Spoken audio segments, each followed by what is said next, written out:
بسم اللہ الرحمن الرحیم۔ ادائیگی قرض کے لیے دعا۔ فکر و قرض سے نجات۔ حضرت محمد صلی اللہ علیہ وسلم نے ابو امامہ سے پوچھا، کیا بات ہے، میں تمہیں مسجد میں اوقات نماز کے علاوہ بھی دیکھتا ہوں۔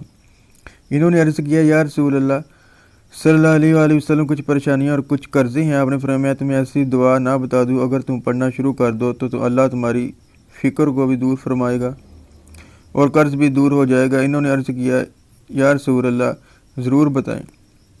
آپ نے فرمایا، صبح شام یہ دعا پڑھ لیا کرو۔ ابو امامہ کہتے ہیں کہ جب میں نے اس پر عمل کیا تو اللہ تعالیٰ نے میری فکر دور اور فرما دی اور میرا قرض بھی ادا ہو گیا۔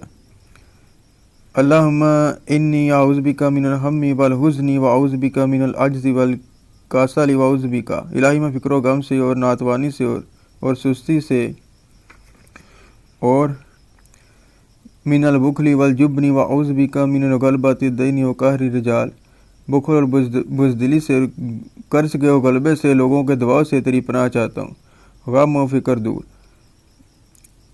رسول اکرم صلی اللہ علیہ وسلم فرمایا، جو شخص غم و فکر میں مبتلا ہو جائے وہ یہ دعا پڑھے، اللہ اس کی حاجت پوری کرے گا، اس کے فکر اور غم کو دور فرما دے گا۔ میری پیشانی تیرے قابو میں ہے۔ اردو ترجمہ۔